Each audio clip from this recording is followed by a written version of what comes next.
Hello friends, welcome to the GS magnet.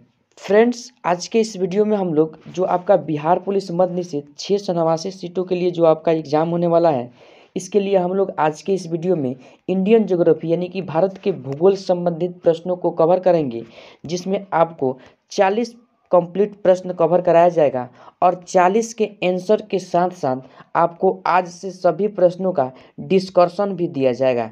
यानी कि प्रश्न में ही आपको डिस्कशन सहित कवर कराया जाएगा, जितना भी प्रश्न आपको कवर कराया जाएगा। इसलिए आप सभी अगर वीडियो को वॉच कर रहे हैं तो आप सभी लास्ट तक देखिए, ठीक है ना। इससे आपका उस प्रश्न से संबंधित जितने भी महत्वपूर्ण बातें हैं डिस्कशन के माध्यम से आपको बता दिया जाएगा, जिससे आपका रिवीजन भी हो जाएगा, ठीक है ना। तो अगर आप सभी चैनल पर नए हैं तो चैनल को सब्सक्राइब कर लीजिए और बगल वाले बेल आइकन को दबा दीजिए। इससे कोई भी अपलोडेड वीडियो का नोटिफिकेशन आपको सही समय पर मिल सके, ठीक है ना। तो चलिए अब हम लोग ज़्यादा देर न करेंगे, हम लोग अपने पहले प्रश्न पे आएंगे। और पहला प्रश्न आप सभी लोगों से क्या पूछा जा रहा है, आप सभी ध्यानपूर्वक प्रश्न को पढ़िए और आंसर कीजिए।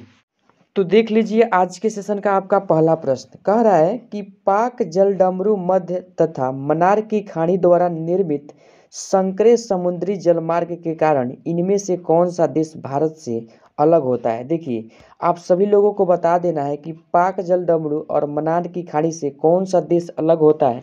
तो देखिए, इस प्रश्न में क्या किया गया है, आपको डिस्कशन के साथ आंसर दे दिया गया है। तो आप सभी प्रश्न को भी अच्छे से पढ़िए, उसके बाद वीडियो को स्टॉप करके डिस्कशन को भी पढ़ लीजिए, ताकि आपका हर एक तरह से कंसेप्ट क्लियर हो जाए।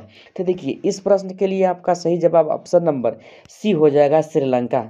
और देख लीजिए, इसका डिस्कशन क्या लिखा गया है कि पाक जलडमरू मध्य तथा मन्नार की खाड़ी के द्वारा निर्मित संकरे समुद्री मार्ग के कारण श्रीलंका भारत से अलग होता है, ठीक है ना।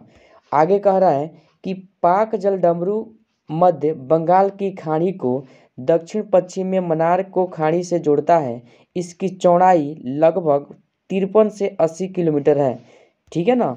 और आगे देख लीजिए, इनमें कई नदियाँ यानी कि विसर्जित होती है, जिसमें तमिलनाडु की बेगई नदी प्रमुख है, ठीक है ना।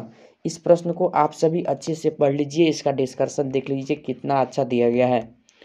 चलिए अगला प्रश्न आप सभी के लिए देख लीजिए, 2 नंबर है कि भारत का एकमात्र सक्रिय ज्वालामुखी बैरन द्वीप कहाँ स्थित है। देखिए, बैरन द्वीप कहाँ स्थित है, तो आप सभी का आंसर होना चाहिए option number A, Andaman Nicobar द्वीप समूह, ठीक है ना। अब देखिए, इसका डिस्कशन आप लोगों को क्या लिखा गया है कि भारत का एकमात्र सक्रिय ज्वालामुखी बैरन द्वीप अंडमान निकोबार द्वीप समूह पर स्थित है, जो कि बंगाल की खाड़ी में स्थित है, ठीक है ना। कहाँ स्थित है, बंगाल की खाड़ी में स्थित है, ठीक है। अंडमान निकोबार द्वीप समूह का एक भाग है, यानी कि अंडमान निकोबार द्वीप समूह का ही भाग कौन सा है, यानी कि एक बंगाल की खाड़ी, ठीक है ना। इसका निर्माण लावा शंकु तथा, ध्यान से यहाँ पर पढ़ लीजिए, राख के ढेर से हुआ है। यह द्वीप भारतीय और बर्मी टेक्नो यानी कि टेक्टोनिक प्लेटों के किनारे यानी कि एक ज्वालामुखी श्रृंखला में स्थित है। यानी कि यह जो आपका बैरन द्वीप है, यह द्वीप क्या है, यानी कि भारतीय और बर्मी टेक्टोनिक प्लेटों के किनारे एक ज्वालामुखी श्रृंखला में स्थित है। साथ साथ इस बात को ध्यान रखिएगा। देखिए, आप सभी क्वेश्चन को पढ़ करके और आंसर करके डिस्कशन को वीडियो को रोक रोक करके पढ़िए, इससे आपका हर एक तरह का कंसेप्ट जो होगा ना क्लियर हो जाएगा, ठीक है ना। 3 नंबर प्रश्न है आप सभी के लिए कि रायसीना पहाड़ी कहाँ स्थित है। देखिए, रायसीना पहाड़ी आप सभी लोगों को बताना है। तो इस प्रश्न के लिए आपका सही जवाब ऑप्शन नंबर ए, जहाँ राष्ट्रपति भवन स्थित है, ठीक है ना। देखिए, रायसीना पहाड़ी दिल्ली में स्थित है, जिस पर राष्ट्रपति भवन स्थित है, ठीक है ना। आगे कह रहा है, यह अरावली पर्वत श्रृंखला का विस्तार है। अरावली पर्वत श्रृंखला दक्षिण पश्चिम में गुजरात से लेकर पश्चिमी राजस्थान तथा उत्तर पूर्व में दिल्ली तक विस्तृत है, ठीक है ना। और यही अरावली पर्वत विश्व के प्राचीनतम पर्वतों में से एक है, ठीक है ना, ध्यान रखिएगा। चलिए 4 नंबर प्रश्न आप सभी पढ़ लीजिए इधर, डेक्कन पास निम्नलिखित में से किसके मध्य स्थित है। अब हम लोग ऑप्शन पर चलेंगे, तो देख लीजिए 4 का सही आंसर ऑप्शन नंबर ए हो जाएगा, दक्षिण और यानी कि लिटिल अंडमान। देखिए, डिस्कशन आप लोग उससे कहा जा रहा है कि डेक्कन पास दक्षिणी अंडमान और लिटिल अंडमान के मध्य स्थित एक जल संधि है जो हिंद महासागर में स्थित है, ठीक है ना। आगे देखिए, यह ग्रेट अंडमान का भाग है, यानी कि जो आपका यानी कि डेक्कन पास है ना, जो किसका भाग है, ग्रेट अंडमान का भाग है, आप सभी ध्यान रखिएगा। 5 नंबर प्रश्न है आप सभी के लिए, केरल की शांत घाटी के संबंध में कथन का पहचान कीजिए। देखिए कौन सा कथन यानी कि केरल के शांत घाटी के संबंध में सही है, आप सभी लोगों को बताना है। तो ऑप्शन नंबर डी ध्यान रखिएगा, जहां पादपों तथा प्राणियों की दुर्लभ प्रजातियां हैं, ठीक है ना। और देखिए इस स्टेटमेंट को आप सभी पढ़िए, वीडियो थोड़ा सा लॉन्ग होगा क्योंकि आप लोगों को डिस्कशन साथ साथ कराया जा रहा है। आप सभी वीडियो को स्टॉप कर करके इस डिस्कशन को पढ़ लीजिए। केरल की शांत घाटी में पादपों और प्राणियों की दुर्लभ प्रजातियां पाई जाती है। यह सदाहरित कटिबंधीय वन क्षेत्र है जो केरल के पलक्कड़ जिले में स्थित है, ठीक है। आगे है, वर्ष 1973 में शांत घाटी को रिजर्व क्षेत्र घोषित किया गया। नीलगिरी यानी कि बायोस्फीयर रिजर्व, ठीक है ना, ध्यान रखिएगा, साइलेंट वैली राष्ट्रीय उद्यान की हृदय स्थली है, ठीक है। चलिए अगला प्रश्न आप सभी के लिए 6 नंबर, यानी कि नलाम मल्ला पहाड़ियाँ किस राज्य में है। चलिए बताइए आप सभी लोग किस राज्य में है। तो ऑप्शन नंबर सी यानी कि आंध्र प्रदेश, आप सभी ध्यान रखिएगा, यानी कि नलामला पहाड़ियाँ जो है आंध्र प्रदेश के यानी कि आंध्र प्रदेश में स्थित है, आप सभी ध्यान रखिएगा। अगला प्रश्न आप सभी के लिए 7 नंबर, देश के निम्नलिखित समूहों में से किसके साथ अरुणाचल प्रदेश की साझा सीमाएं हैं। मतलब किस देश के साथ अरुणाचल प्रदेश सीमा लगाता है, आप सभी लोगों को बताना है। तो आप सभी ऑप्शन नंबर सी ध्यान रखिएगा, भूटान, चीन और म्यांमार, ठीक है ना। और ऑप्शन यानी कि डिस्कशन को जब आप पढ़िएगा तो भूटान, चीन, म्यांमार के साथ अरुणाचल प्रदेश की सीमाएं मिलती है। अरुणाचल प्रदेश की स्थापना 20 फरवरी 1987 में हुआ यानी कि हुई थी। इसकी राजधानी ईटानगर है। अरुणाचल प्रदेश असम में यानी कि नागालैंड के साथ भी सीमा साझा करता है, इस बात को आप सभी लोग ध्यान रखिएगा। अगला प्रश्न आप सभी का 8 नंबर, निम्नलिखित में से वह लाइन कौन सी है जो भारत एवं अफगानिस्तान की अंतर्राष्ट्रीय सीमा बनाती है। तो देखिए उसके लिए आपका सही जवाब ऑप्शन नंबर क्या हो जाएगा, यानी कि डी, आप सभी ध्यान रखिएगा, यानी कि डुरंड लाइन। देख लीजिए आप सभी लोग, डुरंड लाइन भारत और अफगानिस्तान के मध्य अंतर्राष्ट्रीय सीमा बनाती है। यह पाक अधिकृत कश्मीर में अवस्थित है, जिसे 1896 ईस्वी में एक समझौता के द्वारा स्वीकार किया गया था, ध्यान रखिएगा। अगला प्रश्न है आप सभी का 9 नंबर, निम्नलिखित में से किसको सह्याद्री पर्वतमाला भी कहा जाता है। सह्याद्री पर्वतमाला किसे कहा जाता है, तो आप सभी ऑप्शन नंबर बी को ध्यान रखिएगा और डिस्कशन को आप सभी जरूर पढ़ लीजिएगा, ठीक है ना। चलिए अगला प्रश्न आप सभी के लिए 10 नंबर, निम्नलिखित में कौन सी नदी जो यानी कि ज्वरंतमुख बनाती है, या कि ज्वरंतमुख कौन सी नदी बनाती है, आप सभी लोगों को बताना है। तो ऑप्शन नंबर बी ताप्ती, आप सभी लोग ध्यान रखिएगा। देख लीजिए आप लोग का डिस्कशन है कि ताप्ती मध्य प्रदेश के बैतूल जिला के मुल्ताई से निकलती है, ठीक है ना, और पश्चिम की ओर नर्मदा के लगभग समानांतर एक द्रोणी बेसिन में 724 किलोमीटर तक यानी कि बहती हुई खंभात की खाड़ी में गिरती है। यह नदी भ्रंश घाटी में प्रवाहित होती है तथा ज्वरंतमुख का निर्माण करती है, ध्यान रखिएगा। अगला प्रश्न 11 नंबर, भारत की सबसे लंबी झील कौन सी है। भारत की सबसे लंबी झील कौन सी है, तो ऑप्शन नंबर डी यानी कि वेम्बनाड झील, ध्यान रखिएगा। देखिए डिस्कशन में, भारत की सबसे लंबी झील वेम्बनाड झील है, जो एक लेगून झील का उदाहरण है। यहाँ पर क्याल पाए जाते हैं जो मछली पकड़ने और नौकायान के लिए प्रयोग किए जाते हैं। इसे पुनमद्दा झील भी कहा जाता है, ठीक है ना। और यह कहाँ है, तो आप सभी केरल राज्य में, ध्यान रखिएगा। अगला प्रश्न है आप सभी का 12 नंबर, अलकनंदा और भागीरथी नदियों का संगम स्थल कहाँ है। तो देखिए अलकनंदा और भागीरथी देवप्रयाग में मिलती है, ध्यान रखिएगा। और इसको अगर इसका डिस्कशन पढ़िएगा तो देवप्रयाग में अलकनंदा और भागीरथी नदियों का संगम स्थल है, जहाँ से दोनों नदियों का संयुक्त धारा को गंगा के नाम से जाना जाता है। भागीरथी नदी उत्तराखंड के गोमुख नामक यानी कि स्थान से 24 किलोमीटर लंबी गंगोत्री हिमनद से निकलती है। ठीक है ना। यानी कि देखिए जहाँ पर देवप्रयाग में यह भागीरथी और अलकनंदा मिलती है तो इसके संयुक्त धारा को हम लोग किस नाम से जानते हैं, तो गंगा। आप सभी लोग ध्यान रखिएगा। चलिए अगला प्रश्न है आप सभी का, देख लीजिए 13 नंबर प्रश्न है आपका, सिंधु नदी का उद्गम होता है, कहाँ से होता है आप सभी लोगों को बता। तो देखिए सिंधु नदी का उद्गम स्थल आपका ऑप्शन नंबर डी कैलाश पर्वतमाला। ध्यान रखिएगा सिंधु नदी तिब्बत के कैलाश पर्वत के मानसरोवर झील से निकलती है। यह पश्चिमी तिब्बत भारत तथा पाकिस्तान में प्रवाहित होते हुए अरब सागर में मिलती है। इसकी कुल लंबाई 2880 किलोमीटर। आप सभी ध्यान रखिएगा भारत में इसका प्रवाह 700 किलोमीटर है। ध्यान रखिएगा। अगला प्रश्न आप सभी का 14 नंबर, भारत का सबसे बड़ा यानी कि ज्वरंतमुख किस नदी के मुहाने पर स्थित है।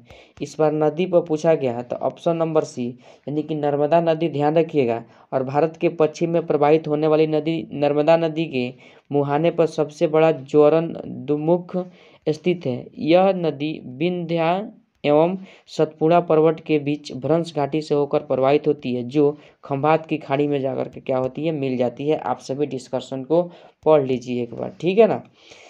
आप सभी के लिए बहुत ज़्यादा लाभकारी होगा यह डिस्कशन। 15 नंबर प्रश्न है, ब्रह्मपुत्र नदी उद्गम से लेकर डेल्टा तक निम्नलिखित में से किन किन देशों को पार करती है। देखिए तो इसके लिए आपका सही जवाब ऑप्शन नंबर सी चीन, भारत और बांग्लादेश। यानी कि डिस्कशन को पढ़िएगा तो आप सभी का स्पष्ट हो जाएगा कि देखिए ब्रह्मपुत्र नदी तिब्बत में कैलाश पर्वत के मानसरोवर झील से निकलती है, जो भूटान, चीन यानी कि सांगपो नाम से जाना जाता है ब्रह्मपुत्र को। ठीक है। भारत में दिहांग नाम से यानी कि ब्रह्मपुत्र को जाना जाता है और बांग्लादेश में इसे ही जमुना कहा जाता है। ठीक है ना। ध्यान रखिएगा। अगला प्रश्न आप सभी का देख लीजिए डिस्कशन, यानी कि इस प्रश्न का क्या है, थोड़ा लेंथी प्रश्न है। 16 नंबर, निम्नलिखित को सुमिलित कीजिए। देखिए जब इसको सुमिलित कीजिएगा ना तो देख लीजिए आप सभी का ऑप्शन नंबर सी हो जाएगा। यानी कि इस गोमती एक तरफ नदियां हैं और एक तरफ इसके यानी कि किनारे पर स्थित शहर हो जाएंगे। तो गोमती नदी के तट पर आपका लखनऊ बचा है। ठीक है ना। कौन सा बसा है, लखनऊ। ध्यान रखिएगा। जबकि अगर बात किया जाए ब्रह्मपुत्र नदी के तट पर तो आपका गुवाहाटी बसा है। ध्यान रखिएगा। ठीक है ना। अगर बात किया जाए आपको गोदावरी नदी के किनारे कौन सा शहर बसा है तो आप सभी ध्यान रखिएगा यानी कि राजमुंद्री बसा है। ठीक है ना। और कावेरी नदी आप सभी ऑप्शन नंबर 3 यानी कि तिरुचिरापल्ली। ध्यान रखिएगा। ठीक है। चलिए यहाँ पर दिया गया है डिस्कशन, आप सभी देख सकते हैं, लिखना चाहे तो लिख सकते हैं आप सभी लोग। अगला 17 नंबर आप सभी का प्रश्न है कि विश्व का सबसे ऊंचा गुरुत्व बांध कौन सा है। तो देखिए इस प्रश्न के लिए आपका सही जवाब क्या हो जाएगा, जल्दी से आप सभी बताइए। तो ऑप्शन नंबर सी भाखड़ा बांध। आप सभी ध्यान रखिएगा जो भाखड़ा बांध विश्व का सबसे ऊंचा गुरुत्व बांध है, यह भारत के हिमाचल प्रदेश के, ध्यान रखिएगा जगह कौन सा है, यानी कि बिलासपुर जिला में सतलज नदी पर स्थित है। इसकी कुल लंबाई ऊंचाई 226 मीटर और लंबाई 520 मीटर। आप सभी ध्यान रखिएगा। चलिए अगला प्रश्न आप सभी लोगों के लिए जो 18 नंबर है, यह प्रश्न है आप सभी का, सही सुमेलित कीजिए तथा नीचे दिए गए कुट से सही उत्तर चुनिए। देख लीजिए एक तरफ परियोजना दिया गया है और किस राज्य में है उसे दिया गया है। आप सभी बताइए कौन सा हो जाएगा।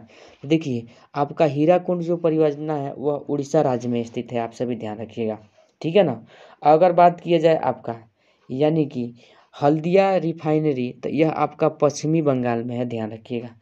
इसके बाद अगर आपका बात किया जाएगा यानी कि तारापुर परमाणु केंद्र तो यह आपका महाराष्ट्र में है और यह इस बार आपके बिहार पुलिस जो है मद निषेध 76 पदों का जो एग्जाम हुआ था ना उसमें इस प्रश्न को पूछा गया था। ठीक है ना। अगर बात की जाए यानी कि कुद्रेमुख पहाड़ी तो यह आपका कर्नाटक में है। आप सभी ध्यान रखिएगा। डिस्कशन को आप सभी पढ़ लीजिए।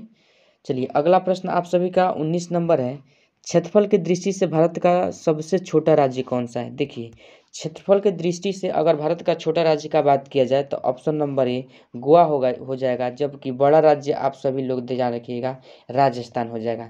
लेकिन जनसंख्या में पूछा जाए तो यूपी को ध्यान रखिएगा और सबसे जनसंख्या में छोटा राज्य पूछा जाए तो सिक्किम को ध्यान रखिएगा। देखिए इसका अगर डिस्कशन पढ़िएगा तो क्षेत्रफल की दृष्टि से भारत का सबसे छोटा राज्य गोवा है, जिसका क्षेत्रफल 3702 वर्ग किलोमीटर है, ठीक है ना। तथा क्षेत्रफल की दृष्टि से भारत का सबसे बड़ा राज्य राजस्थान, जिसका क्षेत्रफल आपका है 3,42,236 वर्ग किलोमीटर, ध्यान रखिएगा। चलिए अगला प्रश्न देखिए, सबसे पहले आप लोग क्वेश्चन को पढ़ करके डिस्कशन जरूर आप लोग पढ़िए, इससे बहुत ज़्यादा कॉन्सेप्ट आपको क्लियर होगा। अगला प्रश्न 20 नंबर है, भारत का सबसे बड़ा संघ शासित राज्य कौन सा है। देखिए संघ शासित राज्य कौन सा है, मैंने कल के भी जनगणना वाले टॉपिक में यानी कि वीडियो में मैंने बताया था, और इसमें भी पूछा जा रहा है। तो इसके लिए आपका सही जवाब ऑप्शन नंबर बी लद्दाख हो जाएगा। देखिए क्षेत्रफल की दृष्टि से भारत का सबसे बड़ा केंद्र शासित जो राज्य हो जाएगा वह लद्दाख हो जाएगा, जिसका क्षेत्रफल है आपका 1,74,852 वर्ग किलोमीटर, जिसकी राजधानी कहाँ है तो आप सभी लेह ध्यान रखिएगा।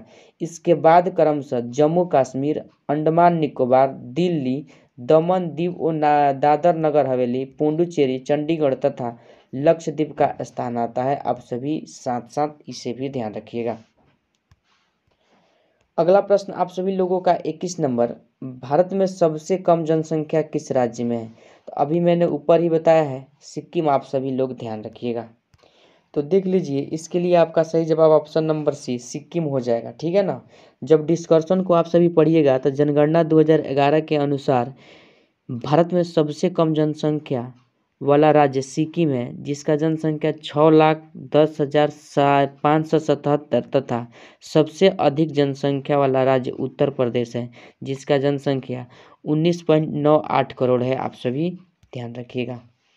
चलिए अगला प्रश्न है आप सभी लोगों के लिए 22 नंबर, रेड क्लिफ लाइन निम्नलिखित में से किन दो देशों के बीच सीमा रेखा बनाती है।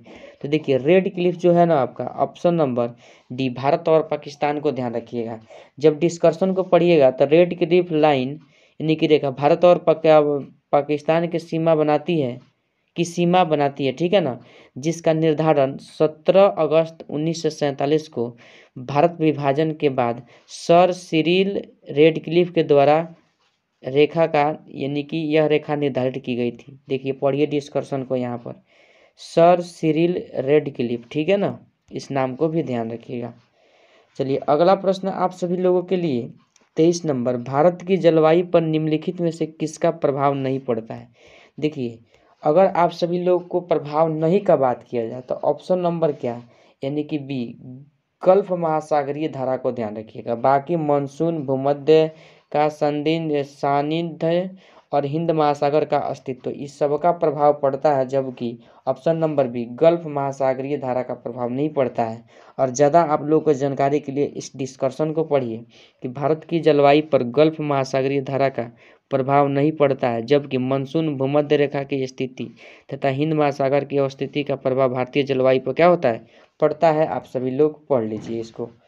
चलिए अगला प्रश्न है आप सभी लोगों के लिए 24 नंबर, निम्नलिखित में से ऐसा कौन सा फसल चक्र है जिसमें मई जून में धान, ज्वार, बाजरा आदि मुख्य फसलें उगाई जाती है। देखिए आप सभी लोगों को बताना है कि जो आपका मई जून है ना तो धान, ज्वार, बाजरा आदि मुख्य फसलें उगाई जाती है, तो आपको कौन सी फसल हो जाएगा आप सभी लोगों को बताना है।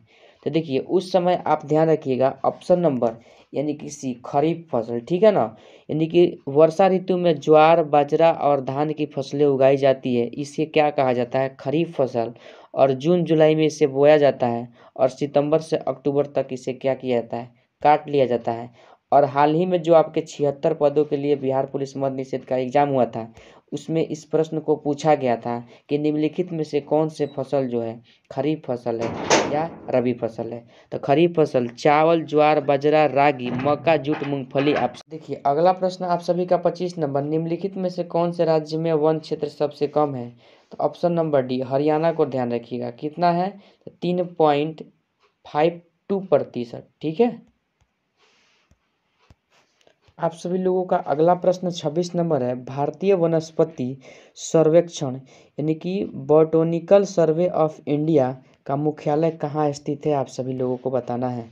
तो देखिए इसके लिए आपका सही जवाब कोलकाता ऑप्शन नंबर सी हो जाएगा।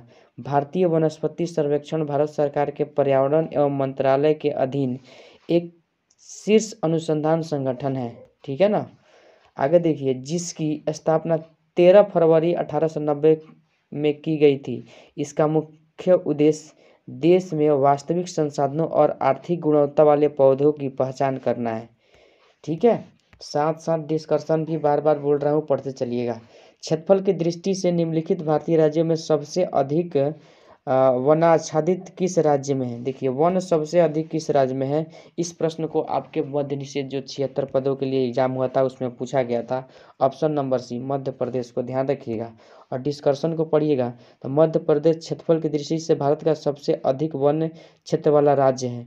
भारतीय राज्य वन रिपोर्ट 2019 के अनुसार 77,482 वर्ग किलोमीटर या 25.4% वन मध्य प्रदेश में पाए जाते हैं, ठीक है ना। चलिए, अगला प्रश्न आप सभी का 28 नंबर है। जून के महीने में मानसून का फटना वर्षा लाता है, किस तट पर लाता है, आप सभी लोगों को बताना है। तो देखिए, ऑप्शन नंबर बी केरल और तमिलनाडु के दक्षिणी तट पर वर्षा होता है। और मानसून प्रस्फोट से तात्पर्य यानी कि गरज के साथ होने वाली घनघोर वर्षा से है, जो जून के महीने में केरल और तमिलनाडु के दक्षिणी तट पर होती है। यह वर्षा लगातार कई दिनों तक होती है। भारत के प्रायद्वीपीय आकार के कारण दक्षिणी पश्चिमी मानसून पवनों का प्रस्फोट होता है, ठीक है ना। अगला प्रश्न आप सभी के लिए 29 नंबर, ऑपरेशन फ्लड किससे संबंधित है। देखिए, ऑपरेशन जो आपका फ्लड है वह किससे, तो ऑप्शन नंबर सी दूध उत्पादन से संबंधित है।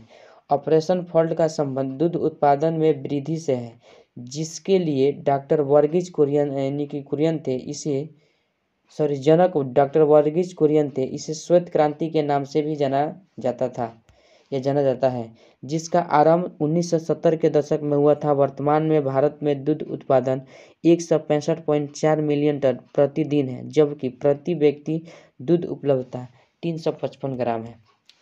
डिस्कशन को पढ़ते चलिएगा। चलिए, 30 नंबर प्रश्न है, भारत में उगाई जाने वाली अधिकतम कॉफ़ी किस किस्म की है। देखिए, कॉफ़ी का किस्म आप सभी लोगों को बताना है। चलिए, हम लोग चलेंगे अब अपने आंसर पे। तो इसके लिए आप सही answer option number C arabica ध्यान रखिएगा, ठीक है ना। अगर आप सभी डिस्कशन पढ़िएगा तो डिस्कशन में स्पष्ट लिखा गया है कि भारत में उगाई जाने वाली अधिकतर कॉफ़ी की किस्म अरेबिका है। भारत में कहवा यानी कि कॉफ़ी को दो प्रजातियां मुख्य रूप से पाई जाती है, अरेबिका और रोबस्टा, ठीक है ना, ध्यान रखिएगा।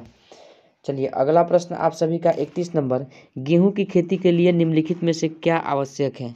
देखिए, गेहूं की खेती के लिए अगर आवश्यक चीज़ का बात किया जाए तो ऑप्शन नंबर डी सामान्य तापमान और सामान्य वर्षा। देखिए, गेहूं शीत और आर्द्र जलवायु में उगाई जाने वाली फसल है। गेहूं बोते समय सामान्य वर्षा 10 डिग्री सेल्सियस से 15 डिग्री सेल्सियस तापमान होना चाहिए, ठीक है ना, तथा फसल पकते समय 20 डिग्री सेल्सियस से 25 डिग्री सेल्सियस जरूर होना चाहिए ताप। चलिए, अगला प्रश्न है आप सभी का 32 नंबर, कांटो और जलाओ कृषि नाम दिया था, कृषि नाम किसने दिया था। तो देखिए, इस प्रश्न के लिए आपका सही जवाब ऑप्शन नंबर डी स्थानांतरी कृषि को, ठीक है ना। देखिए, जब डिस्कशन को पढ़िएगा तो स्थानांतरी कृषि में वनों को जलाकर भूमि साफ करके 2-3 वर्षों तक फसलें उगाई जाती है। जब मृदा की उर्वरता कम हो जाती है तो भूमि को खाली पड़ती छोड़ दिया जाता है। उत्तर पूर्वीय राज्यों में इसे झूम कृषि के नाम से जाना जाता है। अगला प्रश्न आपका 33 नंबर है, हरित क्रांति में सन्निहित है, क्या सन्निहित है, आप सभी लोगों को बताना है। तो ऑप्शन नंबर सी आप सभी ध्यान रखिएगा, यानी कि समेकित कीट प्रबंधन, समेकित पोषक पदार्थ आपूर्ति एवं समेकित प्राकृतिक संसाधन प्रबंधन। डिस्कशन को आप लोग पढ़ लीजिएगा। देखिए, यहाँ पर दिया गया है हरित क्रांति में सम्मिलित जो ऊपर बताए हुए हैं, ठीक है। चलिए, अगला प्रश्न आप सभी का 34 नंबर, खेतड़ी किस लिए प्रसिद्ध है। तो देखिए, खेतड़ी जो है आपके तांबा के लिए प्रसिद्ध है, जो कहाँ है, राजस्थान में, आप सभी ध्यान रखिएगा। तो देख लीजिए, आपका खेतड़ी तांबा उत्पादन के लिए प्रसिद्ध है। यह राजस्थान राज्य के झुंझुनू जिले में स्थित है, ठीक है ना। खेतड़ी के अतिरिक्त इस क्षेत्र में कोलिहान यानी कि बनवास, आगे देख लीजिए चांदमारी, धानीबासरी आदि क्षेत्रों में भी तांबे के प्रमुख भंडार पाए जाते हैं। वर्तमान में खेतड़ी में तांबे का उत्खनन हिंदुस्तान कॉपर लिमिटेड द्वारा किया जा रहा है, ठीक है, इस कंपनी को ध्यान रखिएगा। अगला प्रश्न 35 नंबर, भारत के किस राज्य में उच्च स्तरीय थोरियम वाले मोनाजाइट का सबसे ज़्यादा भंडार है? तो आप सभी केरल राज्य को ध्यान रखिएगा। थोरियम की प्राप्ति मोनाजाइट बालू के निक्षेपों से होता है। थोरियम केरल के समुद्री तट का रेत में प्रचुर मात्रा में पाया जाता है। थोरियम रेडियो एक्टिव पदार्थ है, यानी कि मैग्नेटाइट सेलों में मिलने वाला मोनाजाइट थोरियम, यूरेनियम, सीरियम और लेंथस आदि का मिश्रण होता है, ध्यान रखिएगा। अगला प्रश्न आप सभी का 34 नंबर, आंध्र प्रदेश का अनंतपुर जिला किस धातु के लिए प्रसिद्ध है? तो देखिए ऑप्शन नंबर डी आप सभी ध्यान रखिएगा, गोल्ड के लिए प्रसिद्ध है। और इस स्टेटमेंट यानी कि डिस्कशन को आप सभी पढ़ लीजिए, ठीक है। चलिए अगला प्रश्न आप सभी के लिए 37 नंबर है, निम्नलिखित में से कौन लौह इस्पात उद्योग जर्मनी के तकनीकी सहयोग से स्थापित किया गया था? तो देखिए अगर बात किया जाए 37 नंबर प्रश्न का, तो ऑप्शन नंबर सी राउरकेला हो जाएगा। राउरकेला लौह इस्पात उद्योग उड़ीसा राज्य में है, कई बार प्रश्न पूछा गया है और जर्मनी के तकनीकी सहयोग से स्थापित किया गया था। यह भारत में यानी कि सार्वजनिक क्षेत्र का प्रथम स्टील प्लांट और एशिया का प्रथम इस्पात संयंत्र है, ध्यान रखिएगा। चलिए अगला प्रश्न पे आप सभी आ जाइए 38 नंबर, कोयले के संचित भंडार की दृष्टि से भारत के राज्यों का निम्नलिखित में से सही आरोही क्रम बताना है। तो देखिए इसके लिए आपका सही जवाब क्या हो जाएगा? तो option number D Jharkhand, Orissa, Chhattisgarh, Madhya Pradesh, आप सभी ध्यान रखिएगा। अगला प्रश्न है आपका 39 नंबर, निम्नलिखित को सुमिलित करें। देखिए सुमिलित कीजिए जल्दी से, आप सभी बताइए। एक तरफ क्या दिया गया है, यानी कि चितरंजन किसके लिए प्रसिद्ध है? तो देखिए इस प्रश्न का सही जवाब आपका ऑप्शन नंबर सी हो जाएगा, यानी कि ए जो है, यानी कि तिरुचिरापल्ली जो है आपका, ये ऑप्शन नंबर क्या हो जाएगा, यानी कि डी हेवी इलेक्ट्रिकल उद्योग है, ठीक है। विशाखापट्टनम क्या है? तो यह जहाज निर्माण फैक्ट्री है, ठीक है ना। अब देखिए अगर बात किया जाए अवाड़ी को, तो देखिए इसके लिए आपका यानी कि 2 ट्रैंक फैक्ट्री है, ठीक है। और बाकी चितरंजन क्या है, लोकोमोटिव है, ठीक है। चलिए अगला प्रश्न है आपका 40 नंबर, कौन सा जीवाश्म ईंधन नहीं है? जीवाश्म ईंधन कौन सा नहीं है आप सभी लोगों को बताना है। तो देखिए जीवाश्म ईंधन नहीं है तो ऑप्शन नंबर बी लकड़ी, बाकी पेट्रोल, कोयला, डीजल जीवाश्म ईंधन है। डिस्कशन को पढ़िएगा तो करोड़ों वर्ष पूर्व मृत जीवों और पेड़ों के अवशेष से बने ईंधन को जीवाश्म ईंधन कहते हैं। जीवाश्म ईंधन के अंतर्गत आप सभी देख लीजिए डीजल, पेट्रोल, केरोसिन तेल इत्यादि आते हैं। लकड़ी एक ठोस जैव ईंधन है, ध्यान रखिएगा। चलिए अगला प्रश्न आपका 41 नंबर है और आज के सेशन का आपका लास्ट प्रश्न है। यह वर्ष 2011 के जनगणना के अनुसार निम्नलिखित राज्यों में किस राज्य में स्त्री और पुरुष साक्षरता में सबसे अधिक अंतर है? देखिए इस प्रश्न को मैंने जनगणना वाले वीडियो में कराया है, ऑप्शन नंबर ए यानी कि राजस्थान को ध्यान रखिएगा। यानी कि जनगणना 2011 के अनुसार राजस्थान में पुरुष साक्षरता यानी कि 79.2% तथा महिला साक्षरता कितना है, ध्यान रखिए यहाँ पर 52.12% है। यहाँ पर महिला साक्षरता का अंतराल सबसे अधिक है, जबकि राजस्थान की कुल साक्षरता दर अगर आप पूछा जाए तो 66.10%, ध्यान रखिएगा। यह दूसरा सबसे कम साक्षरता दर वाला क्या है, राज्य है। प्रथम पर क्या है, बिहार है, जिसका कितना है 61 पॉइंट कितना है, यानी कि 80%, आप सभी ध्यान रखिएगा। तो जैसा कि आज के इस सेशन में हम लोग ज्योग्राफी से 41 महत्वपूर्ण प्रश्नों को डिस्कशन के साथ कवर किया है। अगर आप सभी लोगों को सेशन अच्छा लगा हो तो सेशन को लाइक कीजिए, चैनल पर नए हैं तो चैनल को सब्सक्राइब करके बेल आइकन को दबा दीजिए, जिससे आपसे कोई भी प्रैक्टिस सेट नहीं छूटे। और प्रश्न को लेकर के किसी भी तरह का कोई डाउट हो तो हमें नंबरिंग के साथ कमेंट में ज़रूर बताइए। और आज के सेशन को हम लोग यहीं पर ख़त्म करते हैं, फिर मिलते हैं अगले सेशन के साथ। तब तक के लिए जय हिंद, जय भारत।